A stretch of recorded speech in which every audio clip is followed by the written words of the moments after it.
Le premier principe de la thermodynamique est un principe qui permet de mettre en évidence la conservation de l'énergie.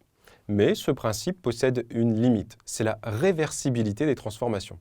En effet, vous prenez un gaz, vous le mettez dans un récipient, et puis vous ouvrez le récipient, le gaz sort du récipient, occupe le maximum de volume disponible, mais comment allez-vous faire rentrer à nouveau le gaz dans le récipient? Cette transformation est irréversible et on arrive aux limites du premier principe. Grâce au second principe, on va pouvoir déterminer dans quel cas une transformation est réversible et dans quel cas elle ne l'est pas. L'expérience montre que certaines transformations ne peuvent pas se produire spontanément. Par exemple, une voiture qui freine produit des frottements qui produisent de la chaleur. Par contre, si vous prenez cette chaleur et que vous la transmettez au frein, la voiture ne s'arrêtera pas. De même, dans l'expérience de Joule, si l'on reprend la chaleur qui était absorbée par le fluide et qu'on la transmet à l'hélice, celle-ci ne se mettra pas à tourner et la masse suspendue ne s'élèvera pas.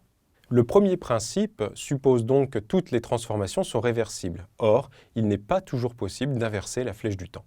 Cela est dû au fait que toutes les énergies n'ont pas les mêmes caractéristiques. L'énergie cinétique et l'énergie potentielle sont des énergies ordonnées, alors que la chaleur est une énergie désordonnée. On dit que si l'énergie permet un déplacement simultané et identique de toutes les particules, alors cette énergie est ordonnée.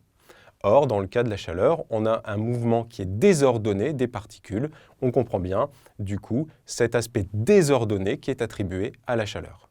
Le premier principe doit donc être étoffé d'un second principe qui permet de rendre compte de cet aspect désordonné de l'énergie calorifique.